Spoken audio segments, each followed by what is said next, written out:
जादुई कुआं। कई साल पहले एक छोटे से गांव में था एक जमींदार अरविंद नाम का। वे बहुत अनुशासित थे। हर रोज सवेरे मुर्गे के कुकड़ू बोलते समय ही जाग जाते।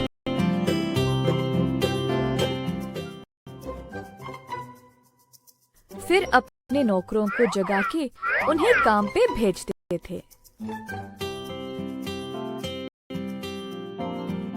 चंद्रा और सूरी नामक दो मुलाजिम जमींदार के लिए काम पे नए नए आए हुए थे,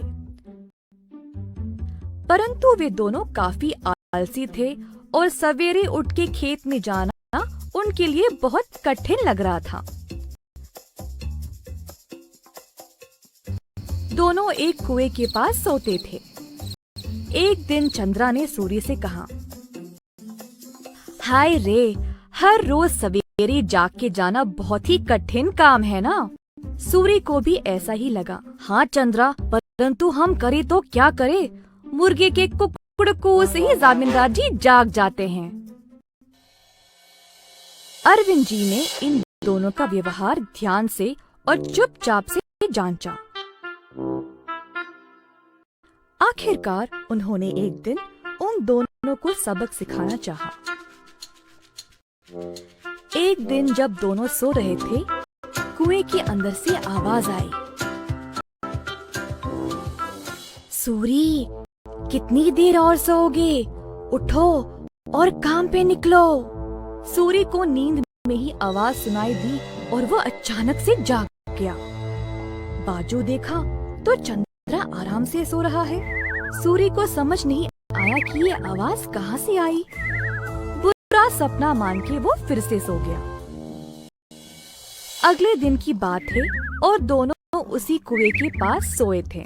इस बार कुएं वाली आवाज चंद्रा को सुनाई दी। वो भी अचानक से जाग गया। आसपास देखा तो सूरी आराम से सोया था।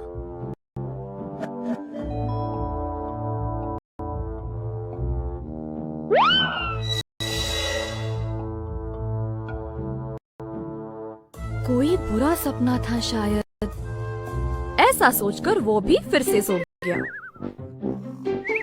अगले दिन जब वे दोनों फिर से वहीं पे सो रहे थे, अचानक से एक खतरनाक आवाज सुनाई दी। दोनों एक साथ जागे और डर गए, एक दूसरे को देखने लगे। भाई सूरी, आपको भी सुनाई दिया क्या? हाँ चंद्रा, मैं बहुत डर गया और ये कोई बुरा सपना भी नहीं है। ये भयानक आवाज इस कुएं से आ रही। मैं काम पे निकल रहा हूँ, तुम्हें आना तो आओ। रुको रुको, मैं भी आऊंगा। उस दिन दोनों ने बहुत मेहनत से खेत में काम किया और दोपहर में भोजन के समय जमींदार जी के पास आए। खाना खाते समय दोनों की शक्ल पे सिर्फ परेशानी लिखी हुई थी। जमींदार जी ने पूछा कि हुआ क्या। चंद्रा और सूरी ने सारी घटना सुनाई। ये सुनकर जमींदार जोर जोर से हंसने लगे। सुनो तुम दोनों, वो कोई भूत या बुरा सपना नहीं था। मैंने देखा कि तुम दोनों कुछ ज्यादा ही आलसी थे, इसीलिए तुमको सबक देना चाहा। कुएं के पास वो मैं ही था जो आवाजें निकाल रहा था। अब आई समझ। अब से ये सुस्ती छोड़ो और ठीक से काम करो। उस दिन से सूरी और चंद्रा ने अपनी आलस्य छोड़ा और खेत पर पूरी मेहनत से काम किया। अच्छे से अपनी रोजी रोटी कमाई और खुशी से जीवन बिताया। एक बार गोपी नामक एक किसान रहता था।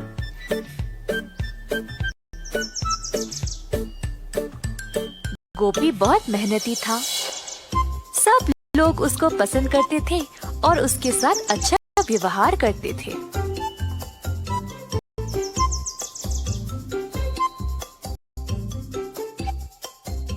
गोपी के घर के बाजू में रहता था किशोर।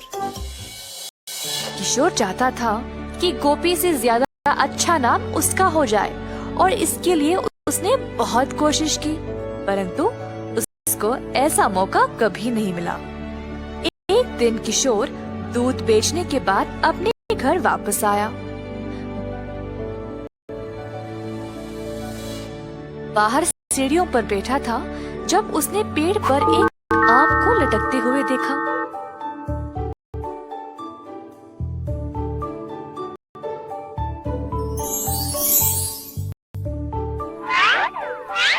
उसने आम को तोड़ा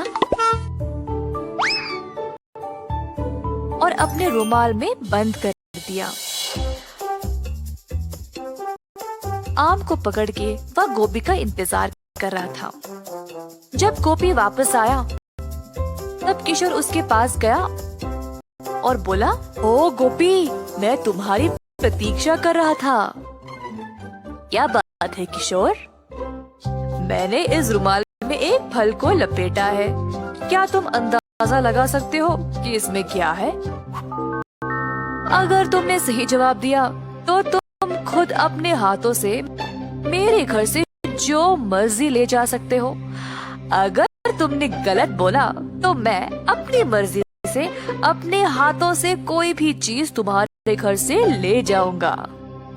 ठीक है, मुझे लगता है इसमें अमरूद है। गलत जवाब, इसमें आम है। अरे अच्छा, अब क्या? चलो तुम्हारे घर चले, मैं अपने हाथों से जितना हो सके ले जाऊंगा। दोनों चलते हुए गोपी के घर की ओर गए।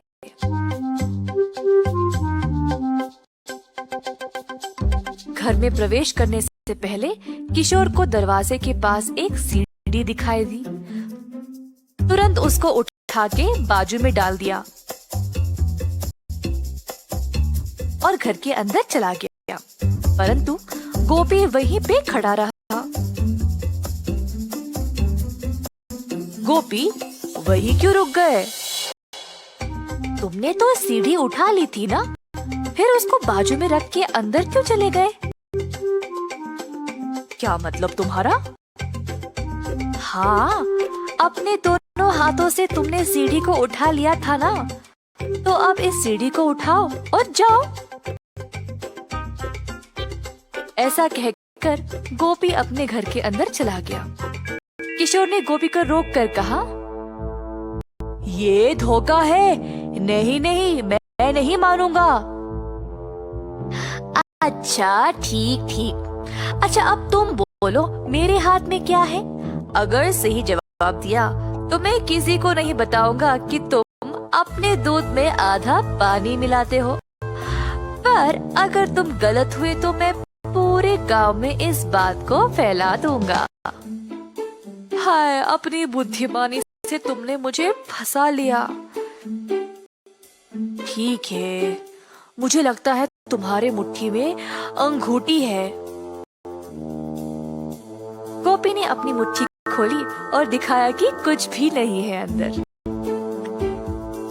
हाहा, मेरी मुट्ठी खाली है, तुम हार गए।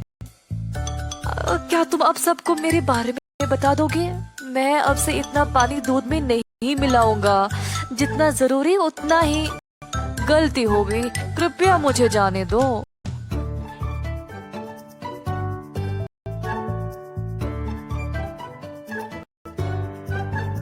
इस कहानी से हम ये सीखते हैं कि आत्म अनुशासन के बिना सफलता असंभव है।